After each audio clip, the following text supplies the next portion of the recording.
Fala galera do PSZ, Vitinho na área, eu sou residente de Medicina de Emergência e professor do PSZ Zerado. Eu sou o Rodolfo, residente da Cardiologia, e aqui a gente vai trazer um bate-papo rápido sobre um assunto que cada vez mais talvez vocês estão ouvindo falar, seja na sala de aula da faculdade, seja na sala da emergência.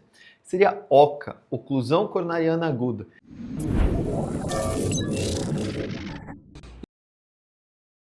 Qual que é a grande ideia aqui, basicamente? O que a gente pensa quando a gente tem um infarto com supra, que a gente fica tão preocupado na sala vermelha? A gente está pensando num infarto transmural, paciente super grave, vamos pensar em cateterismo imediato, é um paciente que a gente tem que ficar muito atento. Só que o que acontece? Tem muita gente que está com essa oclusão completa, com a mesma gravidade que esse paciente que a gente se preocupa na sala vermelha, só que não se mostra esse supra de ST. Tem vários motivos por isso, mas o mais importante é vocês entenderem que tem uma boa parcela de pacientes que tem essa oclusão completa, essa necrose transmural e não se repercute isso no eletro.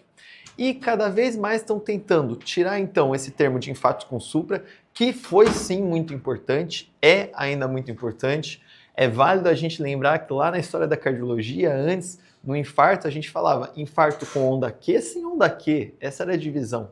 Então lá atrás a gente teve grandes passos que mudou essa dicotomia para infarto sem supra e infarto com supra. E cada vez mais os artigos, a evidência científica está levantando para a gente sensibilizar ainda mais esse achado de achar o paciente que tem oclusão completa.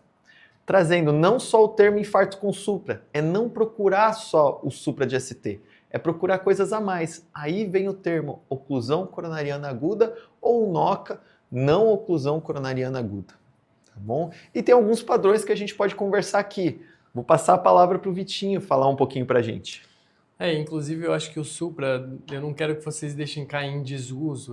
Inclusive, muito provavelmente, até o José de Alencar, né, fala que o supra pode ser talvez o achado mais importante da história da medicina, porque é a doença que mais mata no mundo e o supra já consegue diagnosticar há algumas décadas de uma forma muito rápida se esse paciente está com a coronária fechada. Só que, como a gente disse, tem outros padrões que a gente precisa ter na cabeça, porque você vai estar atendendo pacientes que estão com a coronária fechada, e mesmo assim eles não estão apresentando supra. Eu quero começar, Rodolfo, com aquele paciente que está apresentando um padrão de The Winter, que a gente brinca daquela figurinha, Winter is Coming, que é aquele paciente que ele tem, nas ondas pré-cordiais principalmente, V2, V3, V4, às vezes V3 para V5 ali, a gente tem um infradesnivelamento, só que ao mesmo tempo, lembra que o infra, a gente está falando infra ou supra do ponto J, né? Depois de terminar o QRS, a gente tem aquele pontinho de mudança do QRS para o segmento ST.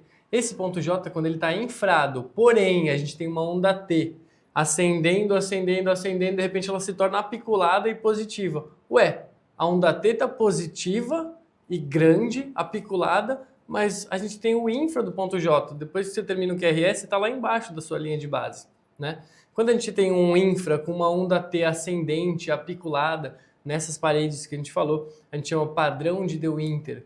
Então esse padrão ele sugere uma oclusão coronariana de descendente anterior. Essa artéria descendente anterior está totalmente fechada.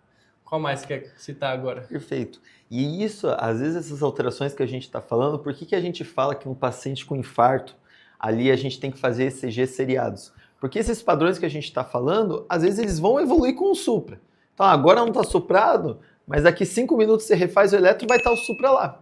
Então o que eles querem, além de não deixar só o supra, você se preocupar só com esse paciente, é você detectar ainda mais precoce. Daí a gente tem a história das ondas T hiperagudas, aquelas ondas T altas, de base larga, que a gente vê, aquele paciente provavelmente daqui a pouco já vai estar com supra. A ideia é que esse também seja um equivalente, também seja o que eu chamo de OCA. Então isso é importante. Se você ficar fazendo ECGs seriados, vai aparecer o supra ali. Então para que atrasar a conduta desse paciente? Essa é a questão. Aquela famosa frase que desde a faculdade é martelada na nossa cabeça, tempo é miocárdio. A gente vê que ao longo do tempo é várias coisas. Tempo no AVC é sério. Aqui a gente está falando tempo é coração. E você, fazendo esse tratamento mais precoce, você vai ajudar a vida daquele paciente. Ele vai impedir, às vezes, esse paciente ter uma insuficiência cardíaca lá na frente. Você agiu antes dele perder, ter necrose, ter uma fibrose importante lá.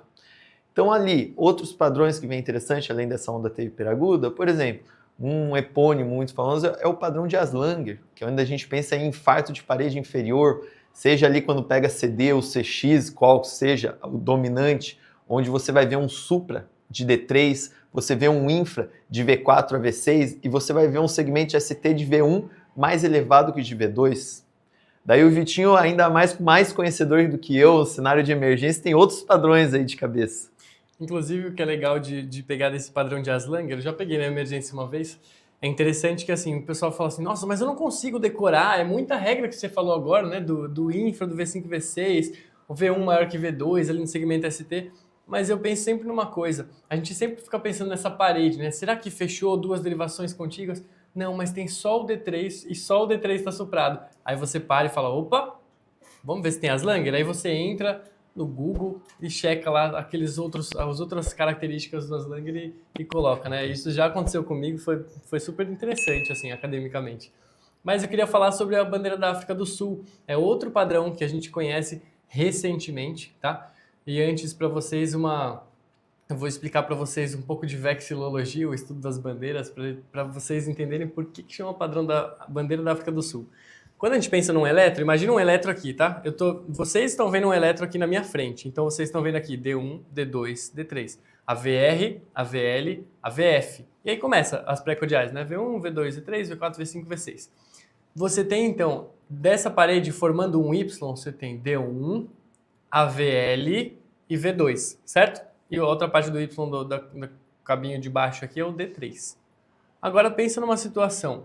Se eu tiver D1 ou AVL, um desses dois, e V2 suprados, teoricamente, pelo que você saiba não está fechando uma parede, uma derivação contígua, mas espera aí, existe uma nova reconstrução hoje que fazem por ressonância e tudo, eles estão percebendo que existe uma parede que a gente chama hoje de parede anterior média. O que é a parede anterior média? É exatamente esse D1, AVL e V2, ou seja, fecha a parede sim, tá? Então considere que a parede está fechada e aí a gente percebe que além desse supra que está aqui embaixo na outra perninha do infra, que é o D3, está infrado, tá? Então esse é o padrão da bandeira da África do Sul. E por que África do Sul? Porque lembra aquele Y, lembra do Y da bandeira da África do Sul? Depois do Apartheid a gente começou a ter aquele formato de bandeira em forma de Y, porque simbolizava a população preta e a população branca começando a caminhar juntos em uma unidade, tá? Formando essa letra Y, tá? Tem cores vermelha, verde, da guerra, do sangue, da paz, do ouro, do povo branco, do povo negro, e quando eles começaram a caminhar juntos, eles formam esse Y, a partir desse momento começam a caminhar juntos. Por isso, lembra desse Y. Aí você percebe então que tem o V2 e o AVL, e você pode pensar nessa África do Sul. Olha o conhecimento que ele trouxe pra gente. Eu acho que uma última lição que eu quero deixar aqui é do infra, quando a gente vê em parede anterior. Às vezes você vê um infra ali, V1, V2, V3, V4. O que a gente pode? Tem uma frase muito forte para mim. Procure o supra. Então não esqueça as derivações posteriores. Eu acho que esse também é uma coisa que às vezes acabam negligenciando. Olha um eletro, vê o infra ali em parede anterior. Ah, não, tá, vou fazer aquele manejo mais conservador, não está suprado, vou ver quando que vai para um cateterismo, talvez, na melhor hipótese, em menos de 24 horas. Não, na verdade ele tem um supra, só que a gente deixou passar. Então fiquem atentos a isso. Essa é uma das dicas que a gente traz. Lembra que as nossas derivações posteriores, V7, V8, V9, a gente considera meio milímetro já suprado, né? Então cuidado com esse supra sutil que pode aparecer, e aí a gente considera essas paredes. Gostamos de falar sobre oca, né? Sempre por aí. Um pouquinho. Se gostaram, podem enviar quais dúvidas que vocês têm da parte da cardiologia, da parte da emergência, que a gente vai ficar muito feliz de gravar mais vídeos assim.